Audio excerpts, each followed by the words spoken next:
بسم اللہ الرحمن الرحیم۔ نمبر 1، اسلامی تاریخ۔ قوم لوط پر عذاب۔ اللہ تعالیٰ نے حضرت لوط علیہ السلام کو اہل سدوم کی ہدایت و اصلاح کے لیے نبی بنا کر بھیجا۔ یہ لوگ بڑے شرک و نافرمان اور گناہ گار تھے۔ عورتوں کے بجائے مردوں سے خواہش پوری کرنا، باہر سے آنے والے تاجروں کا مال ہیلے بہانے کر کے لوٹ لینا اور بھری مجلسوں میں کھلم کھلا گناہ کرنا ان کی فطرت بن گئی تھی۔ حضرت لوط علیہ السلام نے ان کو تمام برائیوں اور گناہوں سے بچنے کی نصیحت فرمائی، اللہ تعالیٰ کا دین قبول کرنے کی دعوت دی اور اس کے عذاب سے ڈرنے کا حکم دیا، مگر ان کی اس دعوت و نصیحت کا قوم پر کوئی اثر نہیں ہوا اور گناہوں سے باز رہنے کے بجائے آپ کو پتھر مار کر بستی سے باہر نکال دینے کی دھمکی دینے لگے اور مذاق کرتے ہوئے عذاب الہی کا مطالبہ کرنے لگے۔ حضرت لوط علیہ السلام کے بار بار سمجھانے کے باوجود وہ اپنی ضد اور ہٹ دھرمی سے باز نہیں آئے، تو اللہ تعالیٰ نے اس ناپاک قوم کو دنیا سے مٹانے کے لیے عذاب کے فرشتوں کو بھیج دیا۔ حضرت لوط علیہ السلام فرشتوں کے اشارے پر اپنے گھر والوں اور ایمان والوں کو لے کر صغر نامی بستی میں چلے گئے اور صبح ہوتے ہی ایک بھیانک اور زوردار چیخ نے سارے شہر والوں کو ہلاک کر دیا۔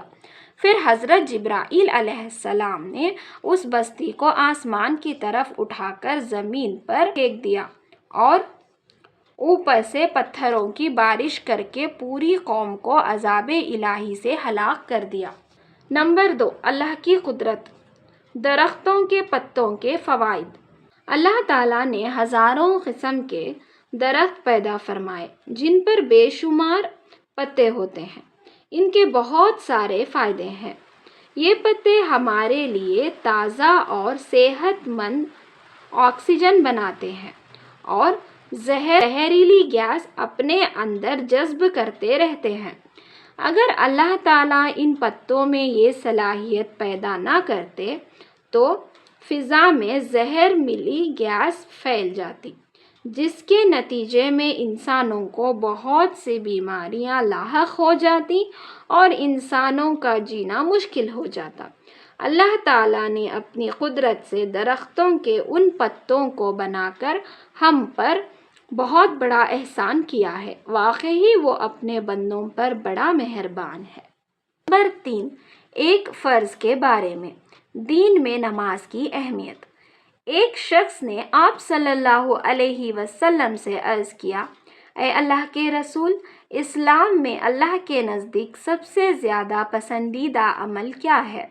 آپ صلی اللہ علیہ وسلم نے فرمایا، نماز کو اس کے وقت پر ادا کرنا، اور جو شخص نماز کو جان بوجھ کر چھوڑ دے اس کا کوئی دین نہیں ہے، اور نماز دین کا ستون ہے۔ نمبر 4، ایک سنت کے بارے میں۔ غریب و مسکین سے ملاقات کرنا۔ حضرت سہیل بن حنیف رضی اللہ عنہ کہتے ہیں کہ آپ صلی اللہ علیہ وسلم کمزور غربا مسلمین سے ملاقات فرماتے، ان میں کوئی بیمار پڑ جاتا تو ان کی عیادت کرتے اور ان کے جنازے میں حاضر ہوتے تھے۔ نمبر 5، ایک اہم عمل کی فضیلت۔ 3 اہم خصلتیں۔ رسول اللہ صلی اللہ علیہ وسلم نے فرمایا، جس آدمی میں 3 چیزیں ہوں گی اللہ تعالیٰ اس کو اپنی رحمت میں لے لیں گے۔ 1، کمزوروں کے ساتھ نرمی کرنا۔ 2، والدین کے ساتھ مہربانی کرنا۔ 3، غلاموں کے ساتھ احسان کرنا۔ 6، ایک گناہ کے بارے میں۔ قیامت کے دن سب سے بدحال شخص۔ رسول اللہ صلی اللہ علیہ وسلم نے فرمایا، قیامت کے دن سب سے برے حال میں اس آدمی کو پاؤ گے جو کچھ لوگوں کے پاس جاتا ہے تو اس کی بات کا رخ اور ہوتا ہے، اور جب ان کے مقابل کے پاس آتا ہے تو دوسری قسم کی بات کرتا ہے۔ دنیا کے بارے میں۔ صحابہ رضی اللہ عنہ کی دنیا سے بیزاری۔ حضرت ابو ہریرہ رضی اللہ عنہ کچھ لوگوں کے پاس سے گزرے جن کے ہاتھوں میں بھنی ہوئی بکری تھی۔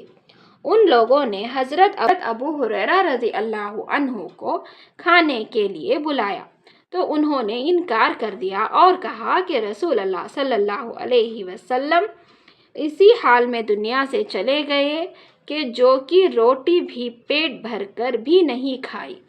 نمبر 8، آخرت کے بارے میں جہنم کا غصہ۔